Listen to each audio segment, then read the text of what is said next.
Today's guest is the creator and host of Good Morning La La Land, New Thought Minister. She's an international best-selling author. She's a keynote speaker for the women's empowerment movement, and she is a mother.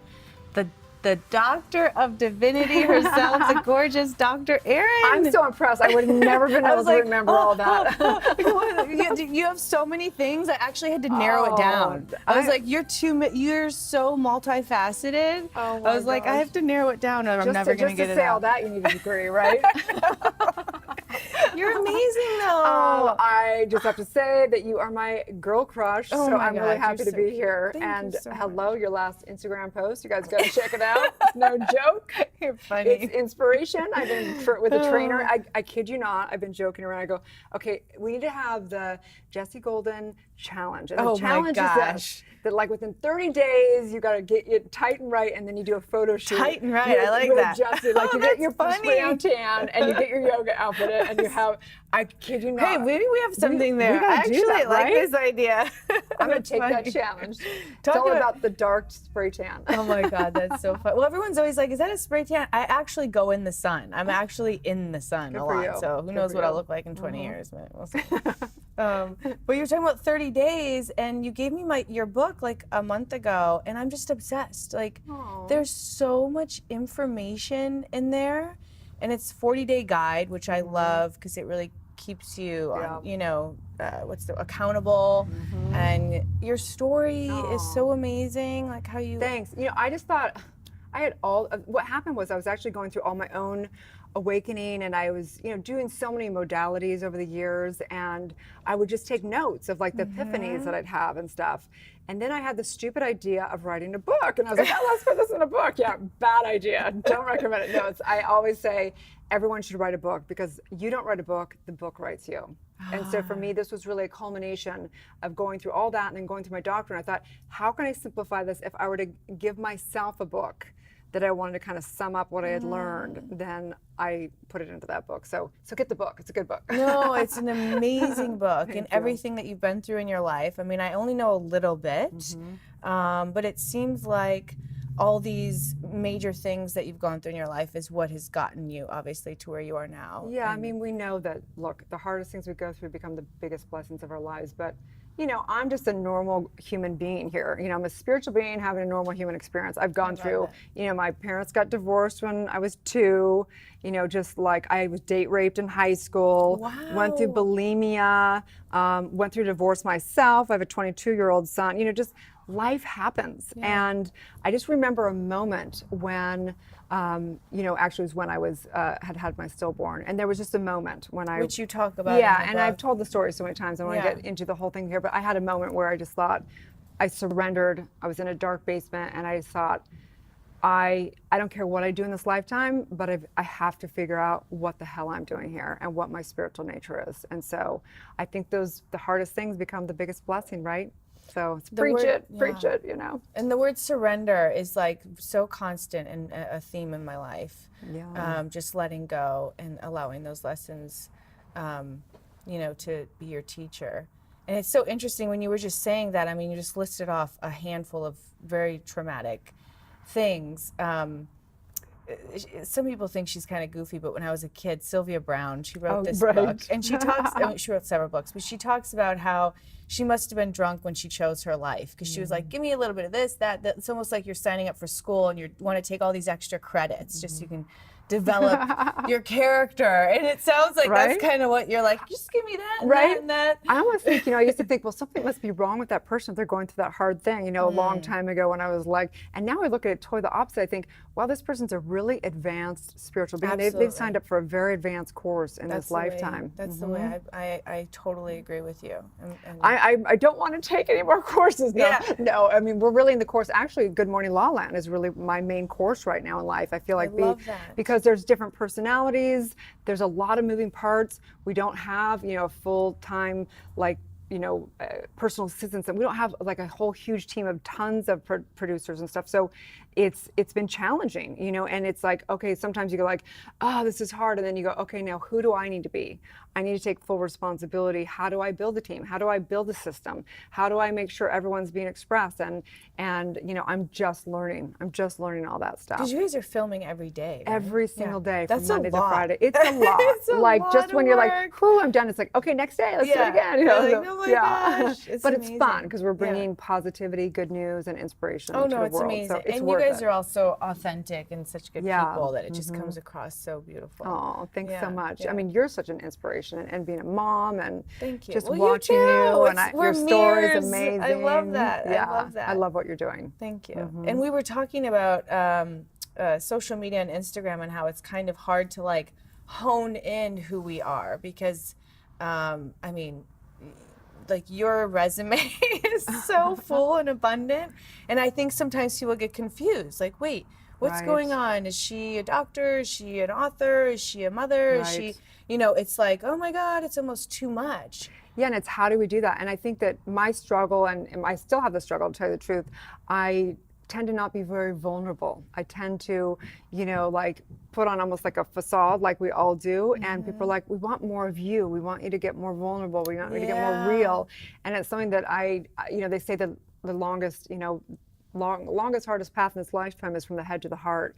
And, you know, I still struggle with that to this day. You know, I stay very logical, even though I tap in through meditation, even though I feel like I really love myself unconditionally, I still keep a barrier between me and people a lot. And it's a struggle that it's like almost like I signed up for that course in this lifetime. Yeah. Well, and the fact that you acknowledge it is so beautiful. I mean, I think that that's, to me, you know, I mean, I'm constantly trying to be a humble student. And like, what am I learning?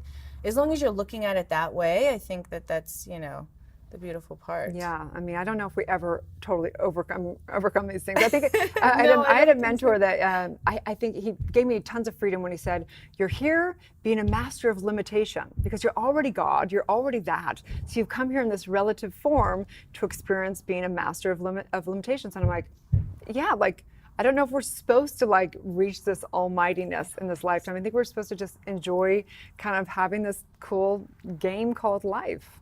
And I think that's the trick people play in their head. They think someday everything's just going to be, and that's when they're disappointed. Yeah. Instead of just finding it right now. Especially like our spiritual teachers, right? We put them up on a pedestal and then we find out this stuff and we're like, oh no, you know, it's like, they're just human too. Like, right? I mean, like, unless you're just meditating up in the hills of, you know, Himalayas, like, I don't know how you wouldn't have some stuff going on around here. Yeah, and that's the truth. I mean, you know, we have so much going on a daily basis, and I think we just have to become better students. And through tools like your book and even your show. And what else are you doing? So the keynote speaker for Women's Empowerment Movement. That sounds. So right now we just launched a monthly event called Self-Love Lessons, and it's downtown LA, and. You know, and we're doing stuff also around women's empowerment and having, basically, I love working with spiritual women entrepreneurs. And entrepreneurs is kind of a big umbrella of, you know, people, I consider most everybody an entrepreneur. Even if you work for a company, if you're innovating and all that, you know. But so, yeah, we're launching that. We have other events. I think the common denominator I'm finding among a lot of the influential women is we're lonely, right? Like we're online, we have this big community, but yet we want to connect. And not like, I don't want like a bunch of, I don't need a ton of friends, but I need deep, intimate relationships with the people that I want in my life. And so we're creating some other events. In fact, I'd like to invite you. We actually have an event. I'm like, self-love, empowerment. We have an intimate, like less than 20 girls we're putting together in July, and there's a few spots left. Oh, and sounds amazing. We're going to do it, and just coming together and having a real intimate conversation. We will be filming it because our lives are on camera, right? Yes. But getting raw and real, and bringing that to be able to open up our own communities for our own intimate events and stuff. So yeah, I've officially asked Jessie right here, right now. She said yes. I'm in. I love it. I'm down. We're doing that with Natalie from Boss Babe. Oh wait, and Lori Harder and a few big girls. Yeah. There's some we got some amazing powerhouses. women. Yeah, I love this. But we want everyone to be spiritually based, you know, have that foundation. Yeah, of course. Yeah. I think everyone's moving in that direction. Yep. now? It's pretty common. It's like almost like Yeah. Yeah, it used to be like woo-woo, like, I don't know, should we bring spirituality into this business event? That's like really weird. But now it's like almost like you have to. I used to say that, right? woo-wah. I'm like, I know I'm a little woo-wah. Like I would like pretense everything with that so people would listen to me. Right. But yeah, it's true. That's interesting. Yeah, so we start everything with invocations and meditations and setting our intentions, and and then we just bring it, we sprinkle it in without having it be too much. Because you practice Kundalini. Are you? I do. Yeah. Yeah, I went through training for you did practitioner. Go through training. Yeah. Yeah, Kundalini's been amazing. I love Kundalini. I love all the breath work and everything. And for years, I've been meditating for, I don't know, 20 years now or something.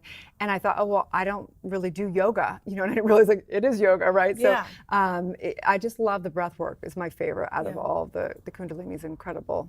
And just the whole scene, there's so many cool people. It is. It's a scene. It's such a scene. Yeah, you gotta like get on all your white clothes, and it's like the whole thing, and it's like it's a thing. It's totally spiritual superiority, like ego stuff going on there. No, just kidding. Well, the nice thing about it, I always tell people that don't know about yoga. I mean, Kundalini is another extreme, but it's like your ideal, what I would envision, like a church. Like you walk in and it's really a safe haven. Yeah.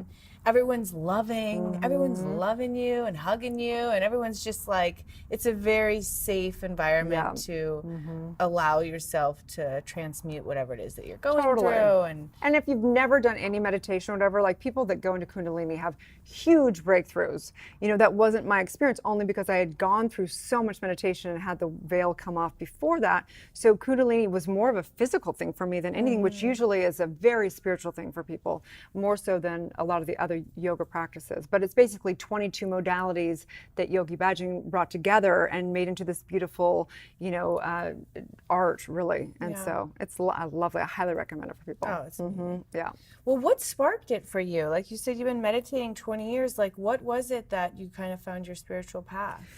I mean, really the moment for me was when I had my stillborn and I was at the mortician's house and had a moment alone, with his, after giving birth to him the day before, and just standing over his body and realizing he wasn't here, but his body was here. And it was just that moment, those dark moments where you make a commitment, and in that commitment you make a decision. And the power of decision is really, you are a spiritual being. And when you make a decision, the universe, everything shifts. So that was my moment.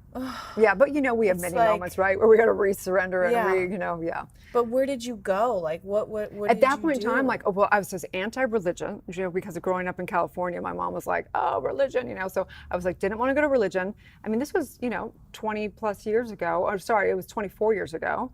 And so, there wasn't a lot. I mean, I was actually in Park City, Utah, because I was had gone over there for to go into nursing school in the University of U, and so there wasn't any yoga studios. There wasn't anything. Resource. Right? Like, what do you do? So I mean, honestly, I had picked up a Deepak Chopra book that said meditate for 20 minutes in the morning and the evening, and I had read a bunch of other things, and I had gone to Landmark and all this kind of stuff, and then I went, well, there's got to be something to that meditation thing, because that's the common denominator. So I just did it. I put a little place in one of my walk-in closets. And I put on my little trinkets, and I would go in there and like, it was so hard at first. It was literally like so painful to go into meditation. I was so uncomfortable, but I just thought there's something to this, and I was just suffering. So I just go back in, and just all I have to say is stick with it, because all of a sudden things happen. And I remember I started having epiphanies, and I'd go into my meditation. I'd need clarity around something or whatever. And I'd come out of my meditation, I'd kind of have more clarity around this area. And I thought, well, I'm really like some spiritual master now, right? Because I have some clarity, right? The awakening. Right? And then, and then I'd go back in, and then, things would just trickle in, like truths and things. And I was like, this is interesting, And then I stuck with it more. And then I just got really into it. And I started meditating like 3 hours a day. Wow. And then I'll never forget, I woke up at 4 o'clock in the morning one morning, and I was like, I'm going to go in and meditate. I was so excited to go back in. And I went in my closet, and the whole veil of life came off. Wow. And it was just one of those moments where it's like, holy cow. Wow. Yep. And you can't, it's just one of those things. Yeah. Enlightenment can't be taught. It's got to be experienced. I love that quote. And people go, oh, you're enlightened. It's like, Enlightenment is different than what I think people think it is. Yeah. You know, you still have your moments, you still have your personality, but you're like back here, you know? So you can still have a shitty day, excuse me on camera, but you can still be all your human beingness, but you're not in it anymore. It's like you're looking into a movie and you're just freed up from all of it. Freed up. You're just, okay, I'm having this experience. Cool. It's kind of cool actually. I was just having a conversation yesterday with my friend. I was talking about advice that I was giving my son, and it's very similar. And then he said, that's what the spiritual teachers are always saying. And I was telling my son, you know, they're growing up in this era of like, how many likes do I get and stuff like that. And I would have been a disaster. Yeah, and I said, Cleo, you have to be unwavering, no matter how many people like you or don't like you, or how much money you have or don't have, or how many. You have to sit in your seat and be confident, no matter what the outside is. And that's my constant practice, and I think that's kind of a practice. Yeah, though. it's a not constant like practice. You're like into your human beingness, out of your human beingness. You're like, today, that's why we have a daily spiritual practice. In the morning, you can go, remember that none of this crap matters. These shows don't matter. None of this material stuff, none of the likes, none of the followers matter. If I don't have my relationship with myself and know that that's all that really I ever get to take with me, then I've lost track of all of it. Doesn't matter. But I think when you are in that seat, everything naturally, organically happens. Totally, right. And it's such a, But you have that. You're so authentic. It's not like you can feel it. Actually, I mean, you energetically can see it when you see a picture on Instagram. You can see if someone is posing, the yoga tush picture, or if they're really like in a space within themselves. You can really, I mean, you know, subconsciously, we're all psychic. We're all intuitive. We're all that. It's just whether we acknowledge it or not. Well, I think you know, back to Instagram, it's like, trying to share yourself in an authentic way, but also play the game is a constant battle of mine. And, you know, because when I'm practicing yoga, I'm very gentle. I'm not standing on my head like I do for pictures, you know, for branding. What, you're not in your bed, like you're arching your back? That was actually real life, actually. But it was just like me and my girlfriend hanging out. But, and I know that you kind of are experiencing the same thing with Instagram, like just I struggled with it. I'm not gonna lie. Translating this onto this, you know, and it's hard to not get caught up in the likes. I'm not gonna lie, and it is a game, and we have to know that it is a pay for play, some of it, unless you got into it a long time ago, you know, so there is a game. And I think the distinction for people, they have to realize that there is authenticity and being in that spiritual truth. And then there's the game called money. There's a game called business. There's a game. And if you're going to play that game, you have to know the rules of that game. It doesn't mean it's good or bad or whatever. And it doesn't mean that you're selling yourself out. But if you're going to play that game, then know the rules. And part of that is getting followers and likes, you know? Yeah. But it's like, what are you gonna do? So I want to ask you a couple things. I want you to share something from your book with the audience. Like, I don't know, one of your favorite modalities or something. Sure. Like I mean, I do go through all the modalities, everything from mindfulness to meditation to visioning, intuition, all those type of things. But I think there's one thing that always sticks out, which I think if people just took this into their life would change and transform miles, leaps and bounds, quantum leaps. And it is to give up complaining. Oh, right? Victimhood. I mean, That's if we so just true. did that, and it is a daily, I still catch myself and I'm like, really, Erin? Like after all this, and if you just did that. I love that. Yeah.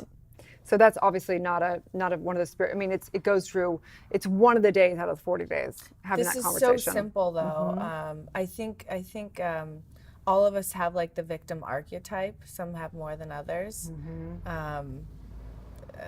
But yeah, that's the self-loathing and this kind of victimhood. It just creates disease. It's negative. It's low vibration. Well, not only that, if you think about it, you're such a powerful spiritual being that the moment you even consider yourself being the effect of somebody else, you create that instantaneously as a reality. So it's not even about like, you know, anything. It's just like you're literally creating it into effect instantaneously.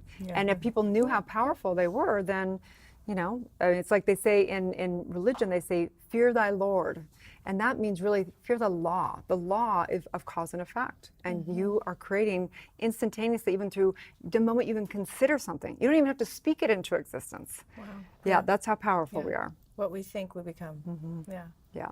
So now I'm going to ask you, what is your golden secret? I love that. That's like a great. Why didn't I think? I'm sure I there's didn't a even think of that. I'm million. like, oh, I didn't even think of like, oh, she's going to ask me that one thing. I mean, you know, I mean, it's cheesy as it is. It's meditation for me. Has been the number one secret. If I say there's anything to do in your life to unleash the secrets of this universe, anything to unleash self-love, anything to unleash your inner vitality, whatever it is, it's meditation, because you have to listen. You have to sit in the silence and be the portal for the universe to stream, your higher self to stream through you. And I've never found any other way than that. Prayer is different. Prayer is putting a message out and expanding the consciousness. Meditation is really merging the lower self and the higher self. And to do that, you have to go into the silence. And like Kundalini is amazing, but my pet peeve with it is that you're constantly doing mantras, and they say you have to do mantras. I disagree. I believe that you have to at some point in time go into that silence. Yeah, 100%. I agree with you too. I think it's a good space to get in, especially for people that don't feel comfortable sitting still. But absolutely, I just need to go. At some point in time in your mastery, you've got to master silence. And you talk about that in your book for people that don't meditate. And yeah, I go through the distinction of meditation, because there's infinite ways of meditating, but there are basically two spectrums of meditating. One is what is prayer or mantra, where you're literally, you know, communicating to the universe, and there's another spectrum of receiving the universe. So yeah, so there's many modalities in there, and I go into that and kind of the distinction. I think people just don't know what meditation is, you know, and people do different ways. There's so many different ways of meditating. Yeah, I agree. Yeah. Thank you so much for coming today. I hope everybody go follow Dr. Erin. She has so much wisdom to share. Oh, you're such a light. I'm so excited. My girl crush has come through. So fun. Yay.